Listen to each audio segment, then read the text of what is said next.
you begin to notice that the things that you lightly are contemplating are flowing easily into your experience. Because in the light feeling, in the absence of effort feeling, in the light, so light, maybe it's because it's unimportant. Maybe because it's unimportant, I haven't been beating the drum of it, and so I don't have a lot of momentum going in opposition to it. But in the lightness of it, the universe demonstrates it in some obvious way. So this is what brought Esther to the question. The lightness seems like the opposite of effort. So when I find myself trying, which is, we hear that from you a little bit, in the realization that you're trying, you might want to stop and say, this trying could be counterproductive. I'm efforting, which means I'm not engaging the energy that creates worlds, which means I think I'll just give this another run tomorrow. And as you do that and do that and do that, you're going to find that effort is not a factor in your experience. You're going to find that trying and struggle are not a factor in your experience. You're going to begin to discover that things that you want lightly come easily. So there's something important to be talking about there. How can I feel light about something I've been so intense about for so long?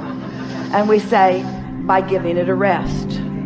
By giving it a rest. By focusing on some other things for a while. Or by getting as general about it as you can. And things just work out. They just work out. Funny thing to hear from someone who's teaching you about deliberate creation. Deliberate creation. Deliberate creation is about tuning your frequency. Deliberate creation is about feeling your emotions and knowing what they're telling. Deliberate creation is about understanding the relationship between who you really are and what you really want and what you're doing right here and now. Deliberate creation is about chilling out so that there's no resistance and then focusing. It's about tending to the frequency first and then applying the thought. Oh, all right now. Abraham, you said that I think and then I feel. So are you actually taking thought back to the element of frequency? Yep.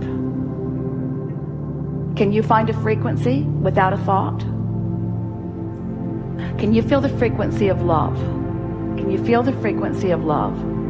Now, don't get carried away about who you love or who you loved or anything like that. Just feel the frequency of love. Can you feel the frequency of love? Can you feel the frequency of enthusiasm? Can you feel the frequency of fun? So it's possible to feel a frequency by interpreting it through emotion in a sort of thoughtless place. That's all we're asking you to do. That's the thing to do first thing in the morning. Wake up and enjoy the non-thought. Don't be too quick to try to figure out what this day means and where you have to go and what you have to do. Just give yourself, if you can, 68 seconds of just basking in the energy, in the non-action, non-verbal, even non-thought vibrational frequency. Just give it a chance and see what happens. And then watch how the thoughts begin to follow suit. It is our promise to you. Get that momentum going and you'll be off on the right foot. And as soon as tomorrow, you'll have a day unlike any other day that you've ever had. We're not kidding you. Give it a month. Give it a month and you'll feel absolute control of your experience. And when people see the difference in the way you feel, they'll say, what are you doing? And you say, it's kind of hard to describe. I'm doing a lot less than I've ever done before. Well, what do you mean? Well, I'm focused upon the way I feel. Well, what does that mean? It means I don't want to talk about this with you anymore. There's a really good chance you're going to talk me off my high-flying disc. Well, what are you smoking? Well, it's not like that. This is a non-drug high. It's a non-drug alignment. It's alignment that has always been there for me that now I'm consciously tapping into. It's alignment that I've been stumbling on all my life, just didn't know how to maintain it. Didn't know how to create it to begin with, and didn't know how to maintain it. Now I do, so I'm doing a more consistent job of it. So I've got more momentum going. So I've got more airtime happening, more vibrational airtime, more attention, more verbal time, more stuff from me about those pipes that I want to keep open. What pipes are you talking about? Well, you see, there's this path of least resistance between me and everything else. And it's a path of least resistance between me and what I want, and it's a path of least resistance between me and what I don't want. It's a path of least resistance. And I'm just keeping the pathway open on the things that I care about. Well, how do you know the difference? Things I care about that I really want feel good to me when I think about them. When I'm focused upon what I want, it always feels good. When I'm focused in opposition, it never feels good. Oh, seems too simplistic to me, they'll say. I know, it did to me at first. That's why I tried to make it harder than it needed to be. I made it harder than it needed to be for quite a while, and then who knew? I'm supposed to feel good. Life is supposed to be fun. I have endless unseen energies that have my back, who know what I want, who are pointing the way. I had no idea the leverage, the creative energy that was available to me until I started pointing it. Well, what have you accomplished with this? Well, I feel great. I know, but what else? Well, I just feel wonderful. Well, what else? Well, it's too much to tell. Well, tell me something. Well, I just feel great. I feel great, and mostly nice people are around me, and people who used to bother me aren't coming around, and some of them that used to bother me don't bother me anymore. And ideas come more easily to me. I'm more intuitive. I'm more clear-minded. The things that occur to me occur in better timing. So when I act on them, I get more immediate results. The things that I want are just flowing into my experience. My day-to-day moments are really exciting. I used to look forward to a vacation and kind of put up with everything before it, and now every day feels sort of like that vacation. I have that lighthearted feeling all day, even when you're at work. Yeah, especially when I'm at work, because I feel purposeful there, and I feel momentum there, and there's this give and take thing that happens with me at work where we're all winning as a result of our co-creating together. It's some of the best time that I spend is when I'm at work. So many lovely people in this world. Have you noticed? Well, not so much. I haven't noticed that so much. Well, that's because I'm on my high-flying disc. I know that's what. Well, now tell me about this stupid disc. How did you get on this high-flying disc? I was born there. I was born there. I talked myself out of it with a lot of help from others who had forgotten about it too. But no, I mean, how did you get on it today? Well, I thought you'd never ask. Well, this morning when I woke up, I just thought happy thoughts.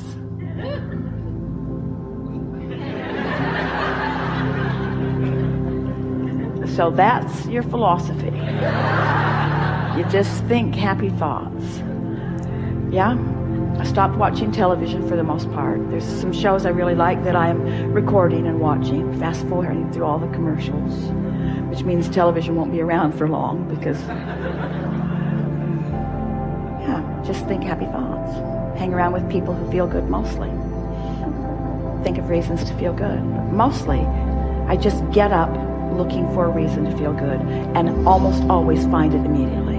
And then I milk it. Some people will think that it's too simplistic, but as you begin to demonstrate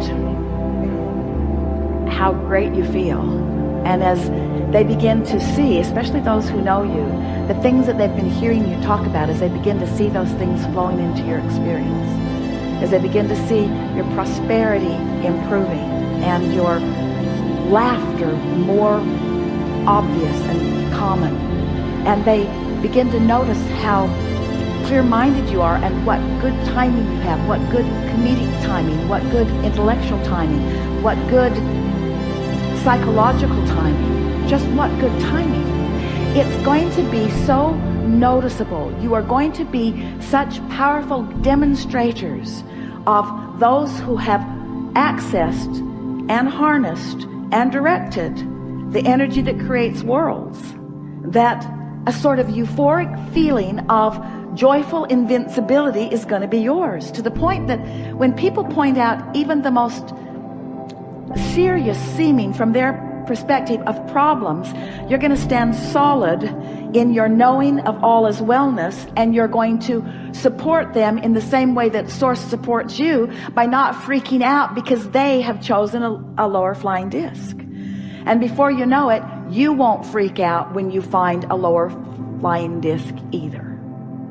You'll understand how it works. You'll understand that, this is just a step one moment, and that's all part of the process.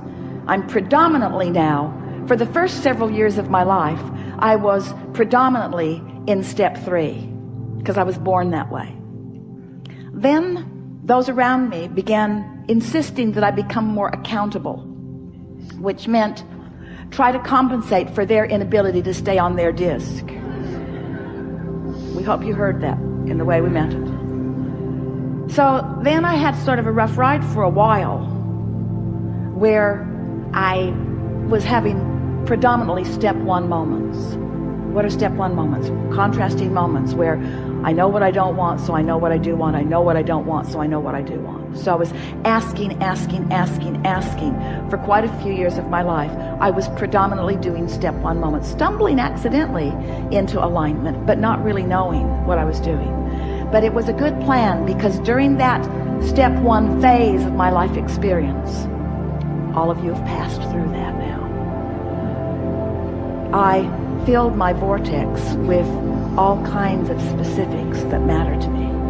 And now you're in the step 3 phase of your life experience, where now, getting on the high flying disc, that's your work, that's your work, that's your work, that's your work, that's your work. So I'm done, Abraham, I'm not going to create anymore. Oh no, because you're not going to stay on the high flying disc. You're going to dip, you're going to still have step 1 moments, but you're predominantly going to be living step 3 moments. Occasional step 1 moments, because you can't not expand. You want to continue to clarify, but predominantly step 3 moments. You see what we're getting at? How can I assure predominant step 3 moments? By making sure every day at least starts there. And if we have done the best sales job that we have ever done about anything, we've convinced you to at least give it a go, to at least try to see what happens. And we would so love a repeat of this gathering with these identical magnificent beings 30 days from today, to hear from you what has happened since you have found and established and maintained and enjoyed and understood what it feels like to be on that light-hearted, good-feeling, high-flying disc.